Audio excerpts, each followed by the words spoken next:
बड़ी खबर है, जामताड़ा में बड़ा ट्रेन हादसा हुआ और जामताड़ा में बुधवार की शाम ट्रेन से कटकर 2 लोगों की मौत हो गई। बताया जा रहा है कि डाउन लाइन में बेंगलुरु यशवंतपुर एक्सप्रेस गुजर रही थी और इसी बीच लाइन के किनारे डाले गए गिट्टी की धूल उड़ रही थी। तभी यात्रियों को आग लगने का अंदेशा हुआ और उन्होंने चेन पुलिंग कर ट्रेन को रोक दिया। ट्रेन के रुकते ही यात्री उतर गए और इस बीच अप लाइन में EMU ट्रेन आ गई, लेकिन रेलवे की तरफ से बताया गया कि मरने वाले यात्री इस ट्रेन के लोग नहीं थे, दोनों रेल ट्रैक पर चल रहे थे, तभी EMU की चपेट में आ गए। फिलहाल पूरे मामले की जांच के लिए 3 सदस्यीय TAG समिति का गठन कर दिया गया है और अब जांच कर ये पता लगाया जाएगा।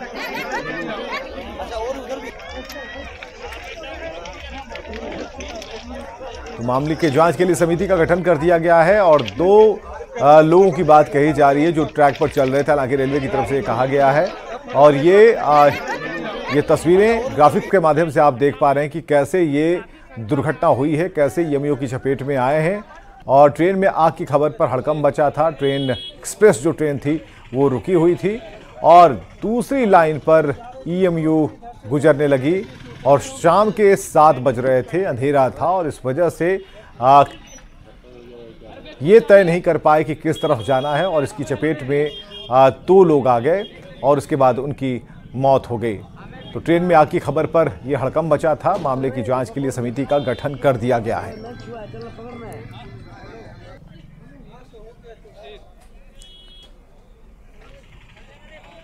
और इस पूरी घटना पर प्रत्यक्षदर्शियों ने क्या कहा, जामताड़ा विधायक ने क्या कहा, ये भी आपको दिखाते हैं। और जामताड़ा के बीच में कलाझरिया पड़ता है जो इंडियन ऑयल पेट्रोल पंप के नज़दीक में ऑफ लाइन में आ रही थी भागलपुर जसवंतपुर ट्रेन, जो कोई टेक्निकल कोई कारण की वजह से गाड़ी रुकी हुई थी। उसके बाद डाउन लाइन में आसनसोल झाझा लोकल आ रही थी, उसी में जितना पैसेंजर जो नीचे उतरा हुआ था वो पैसेंजर लोग को एक्सीडेंट हुआ है, वही लोग मरा हुआ है। जो मृत्यु हम लोग 2-3 देखे हैं और किधर किधर छिटाया है सारा सामान बैग हम लोग अभी तक आकलन नहीं कर पा रहे हैं और ना देख पाए अभी तक। अंधेरा रहने के कारण हम लोग को पता नहीं चल रहा है कितनी मरने की अभी तक हम लोग को दिखाई पड़ रहा है 2 से 3 तक अभी बॉडी देख पाए हैं और बॉडी अभी दिखाई नहीं पड़ रहा, लाइट कम रहने के चलते। मेरे विधानसभा क्षेत्र जामताड़ा के पास कसिया टार हॉल्ट के पास एक रेल हादसे में लगभग 3 लोगों की जान गई है और कई लोग लापता हैं, ऐसी सूचना मुझे मिल रही है। निश्चित तौर पर ये बहुत बड़ी घटना है, दुखदायी घटना है। इस घटने से मैं काफ़ी मर्माहत हूँ, लोग हमारे सदमे में हैं। मैं अभी जामताड़ा के लिए मैं निकल रहा हूँ। मैंने जैसे ही मुझे मालूम चला मैं तुरंत जिला प्रशासन और रेलवे प्रशासन से मेरी वार्ता हुई और मैंने युद्ध स्तर पर वहाँ पर काम करने को कहा है, मदद करने के लिए कहा है और कैसे लोगों को चिन्हित करने का मैंने निर्देश दिया है। घटना घटी, क्यों घटी, कैसे घटी, किसकी लापरवाही है, इसकी जांच करने का भी मैंने। ट्रेन दुर्घटना में काफी संख्या में आ गई। और सुमन भट्टाचार्य हमारे साथ फोन लाइन पर। सुमन, जो स्थिति है अब जाकर ये तस्वीर सामने आई है, 2 लोगों की बात कही जा रही है, अभी क्या चल रहा है, नया अपडेट क्या है? फिलहाल अपडेट यही है विवेक जी कि अभी DRM आसनसोल जो है रेल मंडल वो यहाँ पर पहुंचे थे, उनके साथ जामताड़ा के पुलिस अधीक्षक और अनुमंडल पदाधिकारी भी रेलवे ट्रैक का जायजा लिए, साथ ही रेलवे और RPF के अधिकारी भी मौजूद थे। जायजा लेने के बाद DRM मीडिया से मुखातिब हुए हैं, उन्होंने 2 लोगों की मरने की पुष्टि की है। और चलिए सुमन, हम आपको रोकना चाहेंगे, यहाँ पर एक रेल यात्री हैं जो कि सफर कर रहे थे, उन्होंने देखा है कैसे घटना हुई, कैसे ये घटना हुई, क्या आपने देखा, इसके बारे में बताइए। सर हम लोग ट्रेन से जैसे वेलकम किया तो अंधेरा हो गया था, उसके बाद उतरने के बाद हमारे ऑटोमेटिक 2 मिनट के बाद ट्रेन आ गया। जैसे वेलकम उतरने के बाद 2 मिनट के बाद ट्रेन आया। हाँ। ट्रेन आने के बाद हम लोग साइड भागे। हाँ। और भागने के बाद जो है तब तक में 2 आदमी ट्रेन क्रॉस किया, आवाज किया, हम लोग दुकान बंद करके साइड में बैठ गए। हाँ। उसके ट्रेन क्रॉस करने के बाद देखे 2 आदमी का सब्र पड़ा हुआ था। तो ये क्या संभलने तक का भी मौका नहीं मिला, ट्रेन को नहीं देख पाए, अंधेरा था? बिल्कुल नहीं मिला सर, बिल्कुल समय नहीं मिला। मैंने कि 10 मीटर के दूरी पे ट्रेन देखे गए, सबसे आगे हम लोग थे, S1 के बोगी के सामने थे हम लोग। तो 10 मीटर के दूरी पे ट्रेन देखे, तब तक में साइड हुए। 250-300 आदमी थे पटरी पे। हाँ भागते भागते नहीं, एक लड़का को पास में जो मेरा बैग था, हाँ हाँ, वो बैग थोड़ा झटका लगने पे बैग किधर गिर गया वहीं पे, जहाँ पे घटनास्थल पे। हाँ, तो हाथ में थोड़ा झटका लगा हुआ है और कोई दिक्कत नहीं है। जो ट्रेन वहां पर लगी हुई थी, ये कहा जा रहा है कि कुछ लोग जो ट्रैक पर दूसरी ट्रैक पर थे, वो लोग इसकी चपेट में आ गए। वो लोग यात्री नहीं थे, ट्रेन यात्री नहीं थे, क्या सच्चाई क्या? यात्री थे, सब यात्री थे, टोटल यात्री। वहाँ पे उस टाइम कोई आदमी पब्लिक आया ही नहीं था। घटना होने के बाद पब्लिक जुटा है। कितने देर बाद रेल के अधिकारी या फिर जो बचाने वाली जो टीम है, रेस्क्यू टीम है, वो पहुंची है वहाँ पे? सर 10 मिनट के अंदर आया है। और 10 मिनट के बाद आकर के जो पहली सूचना हमें प्राप्त हुई थी उसमें था कि घायल को लेकर अस्पताल गए। तो क्या घायलों को लेकर अस्पताल गए थे या फिर जिनकी मौत हो गई थी उन्हें लेकर गए? अब सर ये इतना तो पता नहीं, हम लोग तो वहाँ से निकल गए थे तब तक में। वहाँ पे प्रशासन हम लोग को तकने नहीं दिया। हाँ हाँ, जैसे वहाँ पे जैसे घटना हुआ तो वहाँ से हम लोग देखे, तब तक में प्रशासन 10 मिनट देखे। उसके बाद प्रशासन आया। प्रशासन आया तो वहाँ सब लोग को साइड कर दिया। हम लोग साइड हो गए। उसके बाद तो एम्बुलेंस सब आया था, प्रशासन सब आया। तो उसके बाद हम लोग यहाँ पे जामताड़ा स्टेशन आ गए। हाँ हाँ, घर जाने के लिए। ठीक है मनीष, बहुत बहुत शुक्रिया, आपने बातचीत बताई और बातचीत करके ये बताया कि कैसे ये घटना घटी। और इस जो बात अभी जो उठ रही है कि ये यात्री नहीं थे और 2 लोग सफ़र कर रहे थे और रेलवे ट्रैक पर यूं ही चल रहे थे, ऐसी बात नहीं है। जो वहाँ पर लोग थे उन्होंने कहा कि सभी लोग यात्री थे और जो लोग इसके शिकार हुए हैं वो सभी यात्रा थे। सुमन, एक बात तो तय है कि यहाँ पर 2 तरह के बयान सामने आ रहे हैं। एक तो कहा जा रहा है विभाग की तरफ से, मंत्रालय की तरफ से, कि रेल ये कह रहा है कि भाई यहाँ पर जो चीज़ें हुई हैं उसमें कोई यात्री नहीं था, ये लोग ट्रैक पर जा रहे थे। कोई 7 बजे कोई ट्रैक पर टहलने की जगह है क्या? जी, ये बात में जो है दोनों तरफ से मतभिन्नताएं सामने आ रही है। जो पब्लिक है वहाँ लोकल मौजूद, उनका भी कहना है कि वो जो लोग डेट किए वो रेल के यात्री थे, लेकिन रेल इस बात को पुष्टि नहीं कर रही है। रेल का कहना है कि ये लोग ट्रैक पे चल रहे लोग रेल के चपेट में आए हैं। और आगे क्या हो रहा है? जिन लोगों की जान चली गई उनके बारे में क्या अभी बातें चल रही हैं? क्या रेलवे की तरफ से उन्हें मुआवजा दिया जाएगा? कुछ ऐसी बातें आ रही हैं सामने? जी, डीआरएम जो पर पहुंचे हैं, उन्होंने घटना पर दुख जताया है। पूरे मामले पर 3 सदस्यीय कमेटी का गठन किया है।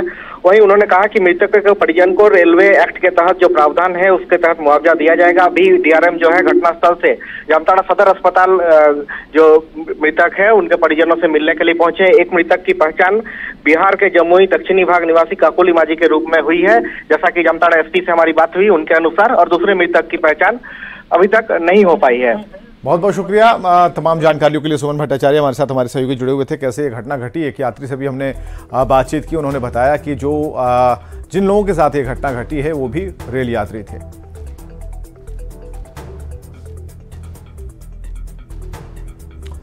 और इस हादसे पर मुख्यमंत्री चंपाई सोरेन ने दुख जताया है। सीएम ने पोस्ट पर लिखा है, जामताड़ा के कलझारिया स्टेशन के पास हुई ट्रेन दुर्घटना की दुखद खबर से मन व्यथित है।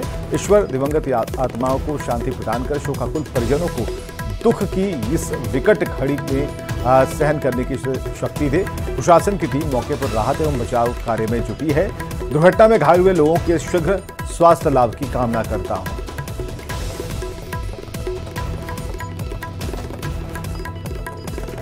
तो जिला प्रशासन से सीएम ने बातचीत की है, घायलों के स्वस्थ होने की उन्होंने कामना की है। चलिए अन्य खबरों की तरफ बढ़ते हैं। झारखंड के लोगों को बिजली के लिए अब पहले से अधिक पैसे खर्च करने होंगे। दरअसल राज्य सरकार ने बिजली की दरों में इजाफा कर दिया और इससे राज्य में बिजली की कीमतें बढ़ गई हैं। जेबीवीएनएल ने 39.71% टैरिफ में बढ़ोतरी का प्रस्ताव दिया था, लेकिन आयोग ने जांच के बाद टैरिफ को 7.66% बढ़ाया। उपभोक्ता अगर 5 दिन के अंदर बिल का भुगतान करेंगे तो उन्हें 2% का लाभ मिलेगा। वहीं तय समय पर ऑनलाइन बिजली बिल जमा करने पर उपभोक्ता को 1% की राहत मिलेगी। डोमेस्टिक बिजली का जो दर है पहले 5 रुपये 80 पैसे प्रति यूनिट था, जो अब बढ़कर 6 रुपये 30 पैसे प्रति यूनिट हो गया। वहीं फिक्स चार्ज में 25 रुपये की बढ़ोतरी हुई, जबकि शहर के घरों में उपयोग होने वाली बिजली की दर को 6 रुपये 30 पैसे से बढ़ाकर 6 रुपये 65 पैसे कर दिया गया है प्रति यूनिट। एग्रीकल्चर की अगर बात कर ली जाए तो पहले ग्राहकों को 5 रुपये प्रति यूनिट के हिसाब से चार्ज देने पड़ते थे, लेकिन अब उन्हें अब 30 पैसे ज़्यादा देने पड़ेंगे। एग्रीकल्चर मीटर चार्ज में भी 10 रुपये की बढ़ोतरी की गई है। इधर बिजली की नई दर 1 मार्च से लागू होगी। में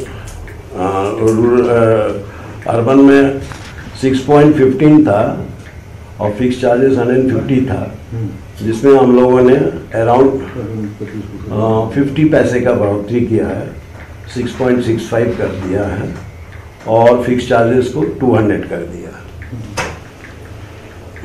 ये जो एग्रीकल्चर सेक्टर से रिलेटेड है उसमें पहले 5 रुपया था एनर्जी रेट और फिक्स चार्जेस 40 था, उसमें हम लोगों ने 30 पैसे का बढ़ोतरी किया है। झारखंड में बिजली उपभोक्ताओं की जेब आने वाले 1 मार्च के बाद ढीली हो सकती है। ये हम इस वजह से कह रहे हैं क्योंकि 1 मार्च से झारखंड बिजली वितरण निगम लिमिटेड अलग टैरिफ के मुताबिक आपसे बिजली बिल वसूल करेगी। दरअसल बिजली बिल में बढ़ोतरी की बात करें तो अब तक से मिली जानकारी के मुताबिक हर एक क्षेत्र में, चाहे वो कमर्शियल की आप बात कर ले, चाहे रूरल की बात कर ले, किसी भी इलाके में हो, बिजली पर यूनिट में वृद्धि की गई है। अगर हम बिजली उपभोक्ताओं की बात करें यानी डोमेस्टिक रूरल में बात करें यानी ग्रामीण क्षेत्र में बात करें तो 5.80 रुपए जहां पहले अब देने पड़ते थे तो उसमें प्रति यूनिट 50 पैसे की बढ़ोतरी की गई है। यानी ग्रामीण इलाकों में 50 पैसे की बढ़ोतरी बिजली में की गई है और अब 6.30 पैसे उन्हें देने पड़ेंगे। वहीं ग्रामीण इलाके की बात करें, मीटर फिक्सिंग चार्ज की बात करें तो उसमें भी 25 रुपए की बढ़ोतरी की गई है। जहां ग्रामीण इलाके के उपभोक्ताओं को पहले 50 रुपए देने पड़ते थे तो अब उन्हें 75 रुपए देने पड़ेंगे। वहीं शहरी क्षेत्र की बात करें तो शहरी क्षेत्र में भी बिजली बिल में बढ़ोतरी की गई है। जहां पर अगर हम शहरी क्षेत्र की बात करें तो 35 पैसे की बढ़ोतरी शहरी क्षेत्र में की गई है। पूर्व में 6.30 प्रति यूनिट जहां शहरी क्षेत्र में आम उपभोक्ताओं को लगता था तो अब उन्हें 6.65 प्रति यूनिट लगेगा। अगर हम इसके अलावे बात करें तो इसमें राहत कैसे मिलेगी तो झारखंड बिजली वितरण निगम लिमिटेड ने इस भुगतान के ऊपर राहत देने का भी काम किया है कि यदि उपभोक्ता 5 दिनों के भीतर बिजली बिल का भुगतान करते हैं तो उन्हें 2% की छूट दी जाएगी। यानी जो समय आपके निर्धारित किए गए हैं उस समय के पूर्व 5 दिन के अंदर ही अगर आप बिजली बिल का भुगतान कर देते हैं तो आपको 2% की छूट मिलेगी। वहीं तय समय यानी जो समय आपको दिया गया है उस समय के आधार पर अगर आप ऑनलाइन बिजली बिल का भुगतान कर देते हैं यानी जो समय निर्धारित किए गए हैं उस समय से पहले अगर डिजिटल माध्यम से आप बिजली बिल का भुगतान कर देते हैं तो वहां भी आपको 1% तक का लाभ मिल सकता है, लेकिन ये पैसे 250 रुपए तक के होंगे। अब देखना होगा कि 1 मार्च के बाद जब बिजली बिल में बढ़ोतरी की जाएगी तो अगले महीने से किस तरीके से जो उपभोक्ता है उसका बिल आता है और वो किस तरीके से इसका भरपाई कर पाते हैं। गौरव झा, न्यूज़ 18, रांची। और इस साल के सबसे बड़े शादी समारोह की तैयारियां जोर शोर से जारी हैं। रिलायंस इंडस्ट्रीज के सीएमडी मुकेश अंबानी के बेटे अनंत अंबानी राधिका मर्चेंट के साथ शादी के बंधन में बंधने जा रहे हैं। 12 जुलाई को अनंत और राधिका की शादी होगी और उससे पहले जामनगर में प्री वेडिंग सेरेमनी होगी। 1 मार्च से 3 मार्च के बीच गुजरात के जामनगर में अनंत अंबानी और राधिका मर्चेंट की प्री वेडिंग सेरेमनी होनी है और इस प्री वेडिंग सेरेमनी की शुरुआत अन्न सेवा से हुई। जो इसकी तस्वीरें आप देख पा रहे हैं, खुद मुकेश अंबानी जो कि अन्न सेवा कर रहे हैं। रिलायंस टाउनशिप के पास जोगवड़ गांव में मुकेश अंबानी, अनंत अंबानी और राधिका मर्चेंट समेत अंबानी परिवार के कई सदस्यों ने गांव वालों को पारंपरिक गुजराती खाना परोसा। राधिका की नानी माशाला मर्चेंट और पिता वीरेन मर्चेंट भी अन्न सेवा में उन्होंने हिस्सा लिया और करीब 51,000 स्थानीय निवासियों को भोजन परोसा जाएगा जो अगले कुछ दिनों तक जारी रहेगा। अंबानी परिवार ने अनंत अंबानी और राधिका मर्चेंट के विवाह के पहले जो समारोह होने हैं उसके लिए आशीर्वाद के लिए अन्न सेवा का आयोजन किया गया। ये तस्वीरें बेहद खास हैं और अन्न सेवा से प्री वेडिंग सेरेमनी तक की सारी तस्वीरें हम आपको दिखाएंगे। अंबानी परिवार ने अपने हाथों से खाना परोसा है और 51,000 लोगों को अन्न सेवा की गई है और एक ऐसी शुरुआत मानी जाती है कि अन्न सेवा करने से जो लोग वहाँ पर मौजूद हैं, जो इस सेवा में लगे हुए हैं, जो सेवा दे रहे हैं और सेवा जो ले रहे हैं, तो उनके फलस्वरूप ये आशीर्वाद दिया जाता है। और अंबानी परिवार ने अपने हाथों से खाना परोसा। इन तस्वीरों को आप देख सकते हैं और जामनगर में ये आयोजन किया गया था, जिसमें आशीर्वाद के लिए अन्न सेवा का आयोजन होता है। और आप देख रहे हैं कि खाना खिलाया गया और बजाते मुकेश अंबानी हाथ जोड़कर आशीर्वाद भी मांग रहे हैं और पूरी व्यवस्था की गई थी। पूरा अंबानी परिवार इसमें लगा हुआ था, खुद अपने हाथों से खाना परोसा। और इस वक्त आप राधिका बच्चन को भी आप देख पा रहे हैं। तो आशीर्वाद के लिए अन्न सेवा का आयोजन किया गया। प्री वेडिंग में दुनिया के दिग्गज तो आएंगे, लेकिन अभी अन्न सेवा किया जा रहा है। और जो वहाँ पर जो पारंपरिक या फिर जो क्षेत्रीय धुनें हैं, उसका भी इंतज़ाम किया गया कि वहाँ की जो लोक संस्कृति है उसे भी वहाँ पर जगह मिली और संगीत का भी वहाँ आयोजन किया गया। और खबरें लगातार जारी हैं, बने रहिए हमारे साथ।